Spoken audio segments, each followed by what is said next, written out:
A Verdade Sufocada, Parte 14. Encontro de Irmãos de Armas, Lição de Amor ao Brasil. A Academia Militar das Agulhas Negras, AMAN, sob o comando do general de brigada Emílio Garrastazu Médici, desempenhou um papel de extrema importância nos acontecimentos ocorridos naqueles dias. A determinação e a firmeza com que o general Médici decidiu empregar os cadetes em ações militares, interpondo-se entre as tropas do então Primeiro Exército, que se deslocavam no sentido Rio de Janeiro-São Paulo, e as tropas do Segundo Exército, que se deslocavam com propósito antagônicos aos do Primeiro Exército, no sentido São Paulo-Rio de Janeiro, evitaram, sem dúvida, um inútil derramamento de sangue entre os brasileiros e, em particular, entre os irmãos de farda. Já na véspera do início da Contra-Revolução, em 30 de 3 de 1964, o comandante da AMAN expediu uma nota de serviço especial, alertando quanto à intranquilidade vivida pelo país e relembrando a importância de serem preservados, até a última instância, os princípios basilares da instituição, a hierarquia e a disciplina. Sequência de fatos ocorridos no dia 31 de março de 1964 na AMAN. Às 17h30, o comandante da academia recebeu o comandante do Primeiro Exército a determinação de colocar e manter em prontidão o batalhão de comando e serviços em face do levantamento de Minas Gerais, com o apoio das forças federais e estaduais sediadas naquele estado, contra o governo federal. Às 20h30, o coronel Moacir Barcelos Potiguara, comandante do Corpo de Cadetes, deu ciência aos cadetes da deflagração do movimento em Minas Gerais e os concitou a se manterem calmos e confiantes. Sequência dos fatos ocorridos no dia 1º de abril de 1964 na AMAN. Às 2h, o general Arthur da Costa e Silva, que assumira o comando contra-revolucionário no estado da Guanabara, manteve contato com o comandante da AMAN e solicitou o apoio da academia à contra-revolução. Às 2h30, o comandante do Segundo Exército, São Paulo, general Amaury Cruel, informou ao comandante da AMAN ter aderido à contra-revolução e haver determinado àquela hora o deslogamento das tropas do Segundo Exército para o estado da Guanabara, pelo eixo da antiga BR-2, Rio-São Paulo, atual BR-116. Na ocasião, solicitou o apoio da academia. De pronto, o general Cruel ouviu do general Médici as respostas de que a AMAN aderia à contra-revolução e que garantiria o livre deslocamento das tropas do Segundo Exército pelo município de Resende. Às 3h, o comandante do Primeiro Exército, situado no estado da Guanabara, atual Rio de Janeiro, informou ao comandante da AMAN que determinara o deslocamento do grupamento de unidades escolares, o GUES, na direção Rio-São Paulo, prevendo a passagem de suas tropas por Resende às 12h, naquele dia, 1º de abril.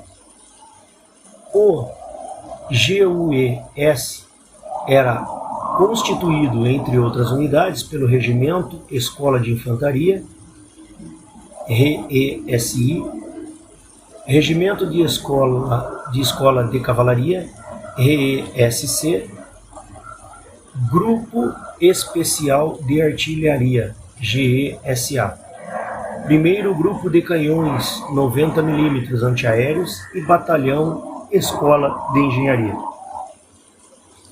Às 3h10, os oficiais da AMAN foram informados da decisão do comandante da academia em empregar os cadetes nas operações. Situação existente às 6 horas do dia 1º de abril. Primeiro Exército, situação indefinida na cidade do Rio de Janeiro. Destacamento da Infantaria Divisionária, da 4ª Divisão de Infantaria e de 4, com sede em Belo Horizonte. Destacamento Caiacó, em deslocamento para Brasília. 4ª Região Militar, 4ª Divisão de Infantaria, 4º RM e 4º DI, com sede em Juiz de Fora.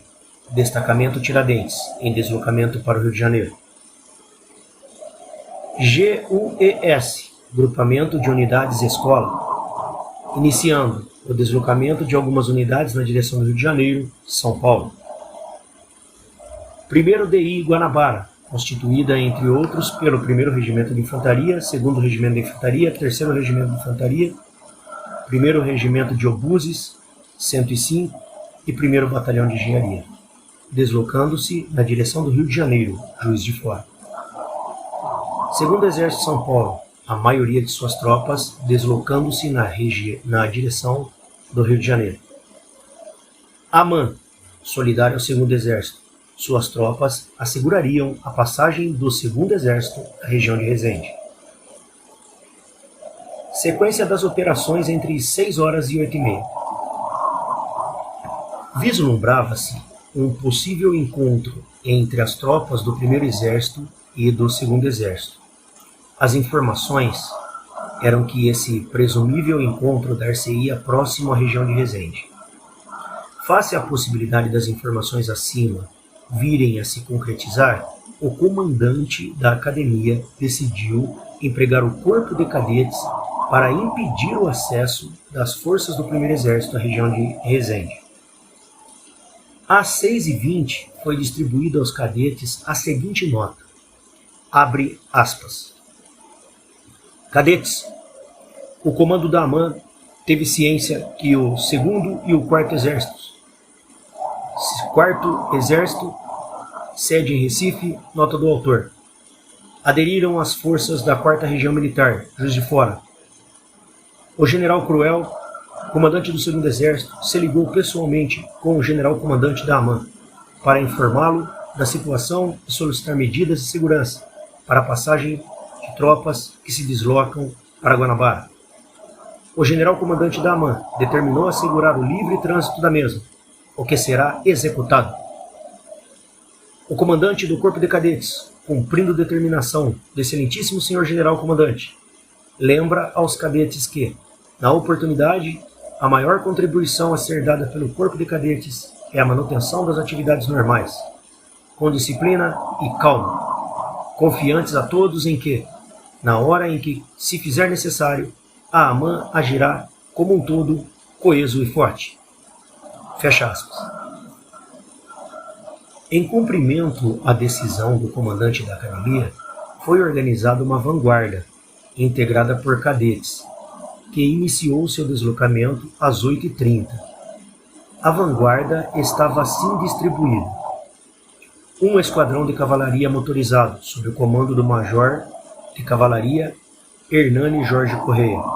Esse esquadrão, formado por cadetes do curso de cavalaria, tinha como missão ocupar uma posição de retardamento, PR, na região do KM 277 da Via Dutra. Uma companhia de infantaria reforçada, comandada pelo capitão de infantaria Geise Ferrari, constituída pelos cadetes do curso de infantaria, com a missão de ocupar uma posição defensiva, PD, próxima à fábrica White Martins, no quilômetro 283 da Via Dutra. Cabia também a essa PD escolher o esquadrão de cavalaria, que a partir da posição ocupada na PR, executaria uma ação de retardamento, até ser acolhido pela PD. Uma bateria de obuses 105 mm, comandada pelo capitão de artilharia Dickens Ferraz, constituída por cadetes do curso de artilharia, recebeu a missão de ocupar a posição de tiro no quilômetro 286 da BR-116, quilômetro a retaguarda à posição defensiva. 3 quilômetros à retaguarda da posição defensiva. Um pelotão de engenharia, constituído por 3 cadetes do curso de engenharia, se preparou para a destruição dos viadutos da Guarita e da rede ferroviária federal, nas proximidades do KM 278, da Via Dutra, e 2 equipes de cadetes do curso de comunicações. Paralelamente, quando a vanguarda da AMAN iniciou seu deslocamento para ocupar as suas posições na Via Dutra, foi divulgada para todo o país a promulgação abaixo intitulada Irmãos de Armas. Abre aspas. Aqui estão os cadetes da Academia Militar das Agulhas Negras, mãe comum dos dignos oficiais do Exército Brasileiro e forjadora dos caracteres ilibados dos militares que, hoje, por motivos conhecidos, estão por se defrontar. A AMAN, ao adotar a atitude que tomou, que nossa presença aqui materializa, pensou principalmente na validade eterna dos princípios de disciplina e hierarquia, que tem sido apanágio glorioso de nossas Forças Armadas. Aqui está a mocidade militar do Brasil, representada por jovens possuídos dos mais acantilados sentimentos de patriotismo e apego ao dever. Não para agredir a seus irmãos de armas, nem para deixar-se sacrificar, mas sim para salvaguardar os princípios que regem a profissão que escolheram, por vocação irresistível e, se for necessário, dignificar a farda que vestem, através de atos que falará no futuro, com respeito e admiração, a história de nossa estremecida pátria. No momento em que persiste o extremo perigo de, neste vale tão alto significado para a vida nacional, enfrentarem-se e matarem-se irmãos que, no fundo, cultuam os mesmos ideais e perseguem os mesmos objetivos, nossa atitude significa também a tentativa de evitar o desperdício de energia, que talvez venham ser necessárias à defesa de nossos lares e das tradições que têm marcado nossa existência. Irmãos de nascimento, de fé patriótica e de ideal, refleti bem antes de, pela violência, tentar abater o ânimo sacrossanto que para aqui nos conduziu. A Academia, por seus orientadores diretos, aqui está disposta a cumprir na íntegra tudo quanto nos tem sido ensinado, como sagrado e proveitoso para a pátria. Não tenteis cortar, sem maior ponderação, no seu nascedouro, tantas vocações capazes de gerar, para a condução dos destinos do Brasil, os chefes de que carece a grande nação a que todos com orgulho pertencemos. Militares do Exército Brasileiro, que não seja esta via dolorosa para as vossas consciências e para a herança de vossos descendentes. Unidos, teremos toda a gratidão da pátria, se nos desaviermos, por certo, o Brasil um dia nos condenará, como autênticos dilapiladores do poder energético que tantos sacrifícios custaram aos nossos antepassados. Irmãos, que a bandeira brasileira, que tremula altaneira nos nossos mastros e reflete os sentimentos cristãos de nossos corações, nos cubra a todos e inspire nossas nações, nesses momentos graves de nossas vidas, tão úteis e necessárias à grandeza do nosso querido Brasil. Fecha aspas. minha incorporação na coluna do GUES. Enquanto esses fatos ocorriam no Vale do Paraíba, às 7 horas do dia 1º de abril, eu estava fazendo a formatura da minha bateria no primeiro grupo de canhões 90 mm antiaéreo, em Deodoro, Rio de Janeiro, quando ouvi o toque de clarim, chamando os oficiais para uma reunião com o comandante, Coronel Antônio Sá Barreto Lemos Filho. Após nossa apresentação, o comandante transmitiu-nos a seguinte ordem, que recebera do comandante do grupamento das unidades e escolas, GUES, General Anfrísio da Rocha Lima. O primeiro GK-90 antiaéreo deveria fornecer uma bateria de canhões para integrar a coluna que se deslocaria em direção a São Paulo. Ainda de acordo com a ordem recebida, essa bateria seria comandada por mim, Capitão Ustra, e eu seria acompanhado pelo Capitão Cavaleiro. Ponderei ao comandante que uma bateria de canhões 90 mm era totalmente inadequada para esse tipo de missão, porque seu material era usado para a defesa de pontos sensíveis, como pontes, fábricas, aeroportos, e levava algumas horas para entrar em posição. Jamais se prestaria para a defesa antiaérea imediata de uma coluna em movimento. Além disso, os canhões eram rebocados por tratores sobre lagartas, e um longo deslocamento pelo asfalto acabaria com as borrachas das lagartas, retardando o movimento. O coronel ouviu-me atentamente e disse que a ordem recebida do general Anfrísio deveria ser cumprida. Pedi ao coronel Sá Barreto permissão para me retirar e aprontar minha bateria, para me integrar à coluna que sairia do Rio de Janeiro para enfrentar as tropas do 2º Exército. Nesse momento, o comandante me disse: Capitão Ustra, a ordem que eu recebi é que, além do Capitão Cavaleiro que o acompanhará, a bateria que o senhor irá comandar não será a sua, a 4ª bateria, mas sim a 2ª bateria. Nesse momento, percebi que aproveitavam a situação para me retirar do quartel e do comando da 4ª bateria. Raciocinando, contra-ataquei e ponderei. Coronel, há tempos venho preparando a minha bateria para estar em plena condição de emprego. Todo o armamento está em ótimas condições. E eu gostaria que o senhor me autorizasse a levá-lo, em lugar do material da 2ª bateria. Sugestão que o comandante aceitou.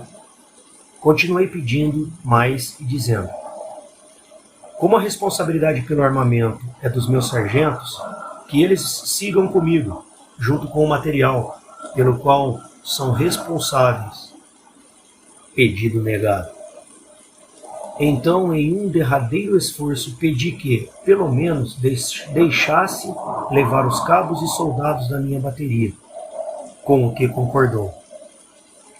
Ao contínuo, saí do gabinete do comando e passei imediatamente a preparar a bateria para integrar a coluna do GUES, que confrontaria as tropas do 2º Exército. Aqui preciso fazer justiça ao meu comandante, Coronel Sá Barreto. Era adepto das ideias contra-revolucionárias e estava somente cumprindo ordens superiores. Naquele momento não podia rebelar-se, nem mesmo ponderar, pois em qualquer situação seria afastado do comando e substituído por um coronel janguista. Retirando-me do quartel, minha bateria sem comando, no mínimo, ficaria sem ação.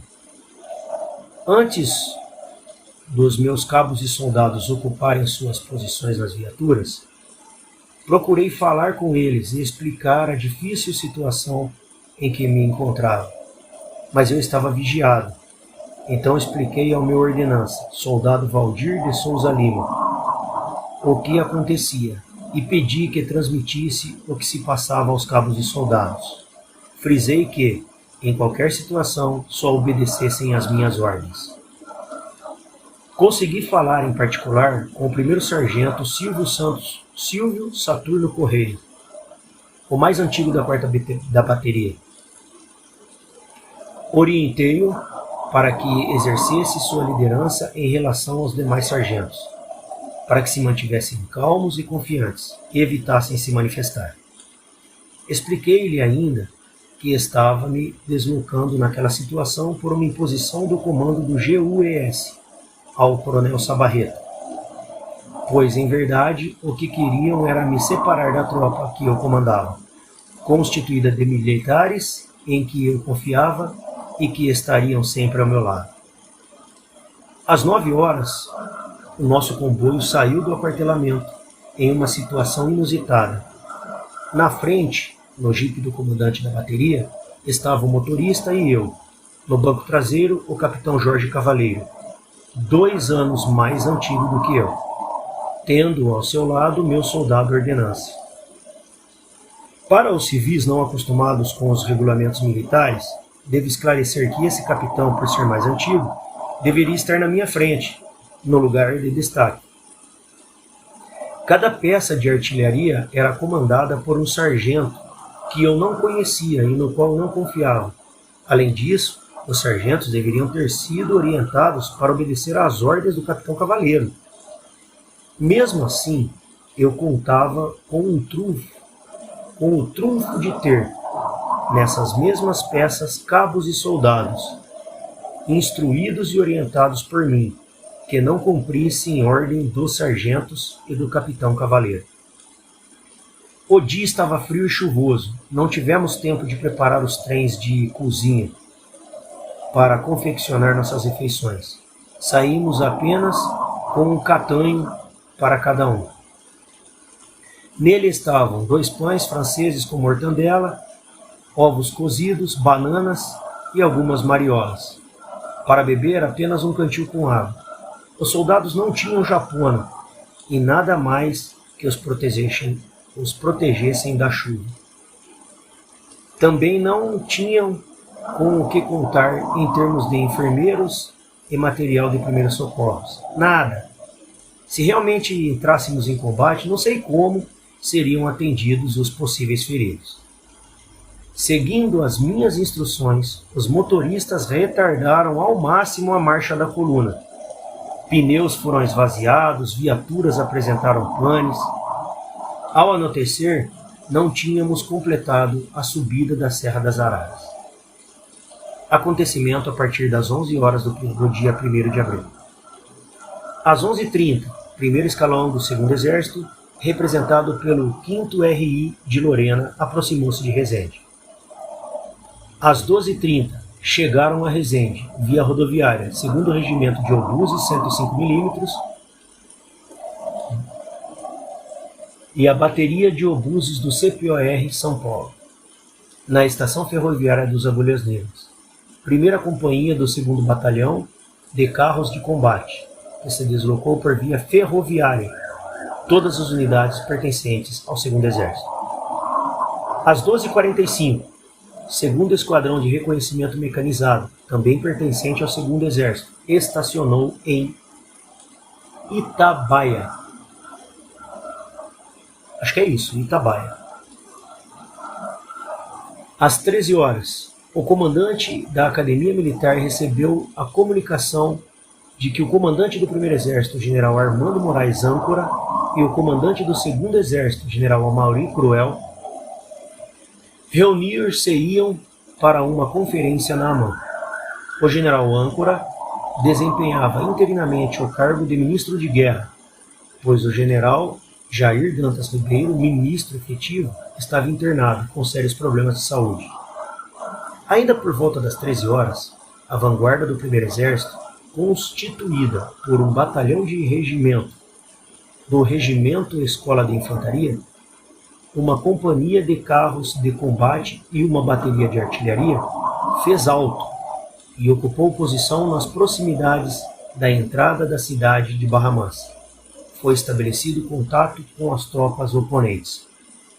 Nesse mesmo horário, a 2ª Bateria do Grupo Escola de Artilharia, GESA, que integrava a vanguarda do primeiro exército, ocupou uma posição de tiro. Às 14 horas, as outras duas baterias, que marchavam mais à retaguarda, em vez de buscar a área de desdobramento para ocupar posições de tiro, para a surpresa do comandante do GSA, Coronel Aldo Pereira, não obedeceram às suas ordens. Em velocidade acima da prevista, continuaram seu deslocamento pela Via Dutra e aderiram à contra-revolução, sendo acolhidas pelo esquadrão da cavalaria, que integrava a vanguarda das tropas da AMAN. Tal gesto de coragem e determinação ocorreu sob a liderança do capitão Willy Seixas, oficial de operações S3, do grupo, de comum acordo com os dois comandantes de bateria, capitão Afonso de Alencastro Graça e o capitão José Antônio da Silveira, formados comigo na mesma turma Santos Dumont. Os bravos capitães demonstraram excelente formação que receberam na AMAN, quando estávamos sob liderança de dois grandes chefes que honram a artilharia do nosso exército, Major Osiel de Almeida Costa, nosso instrutor e chefe, e o capitão Luciano Salgado Campos, nosso comandante de bateria. Por deficiência de comunicações, o esquadrão de cavalaria não informou a companhia de infantaria, que estava mais à retaguarda, sobre o episódio com as baterias em questão. Assim, quando essas continuavam seu deslocamento para a região de Resende, depararam-se com a infantaria da AMAN. Foram detidas e o bom senso prevaleceu. Às 15 horas, o coronel Obino Lacerda Álvares, da AMAN, reuniu-se com os comandantes das unidades da vanguarda do primeiro exército. Quando ficou estabelecido que os dois lados manteriam as posições ocupadas, sem disparar suas armas, facilitando o deslocamento do general Âncora para a cidade de Resende, onde, na AMAN, conferenciaria com o comandante do segundo exército, general Amaury Cruel. Às 18 horas, ocorreu o encontro entre os generais, no gabinete do comandante da AMAN. Não houve qualquer demonstração de rancor ou falta de espírito militar. O general Âncora, tão logo chegou à academia, foi recebido pelo general Médici, comandante da AMAN, com o seu Estado-Maior em forma. Quando o general Âncora saltou do carro, o general Médici ordenou ao corneteiro que desse o toque a que ele tinha direito, sucedendo-se entre ambos uma troca de deferências, no mais genuíno cavalheirismo. General Âncora: não é preciso. General derrotado não tem direito a sinais de respeito. Vim para me render. General Médici: aqui estou pronto para recebê-lo, onde não há outros derrotados, senão os inimigos da pátria, recusando-se ao derramamento de sangue. Vossa Excelência está entre os vitoriosos de hoje. Suba comigo, General Cruel. O General Cruel está esperando. Fecha aspas. Após o encontro, ficou decidido que as operações do Vale da Paraíba estavam encerradas e que as tropas regressariam aos quartéis. De todos os comandos militares chegavam adesões do movimento. Não houve focos de resistência, a contra-revolução estava vitoriosa. Depois das 20 horas, a ordem de regresso chegou. Nesse momento, virei-me para o capitão Cavaleiro e lhe disse: vocês perderam. Ato contínuo, determinei o regresso da bateria. Chegamos à cidade do Rio de Janeiro durante a madrugada do dia 2 de abril.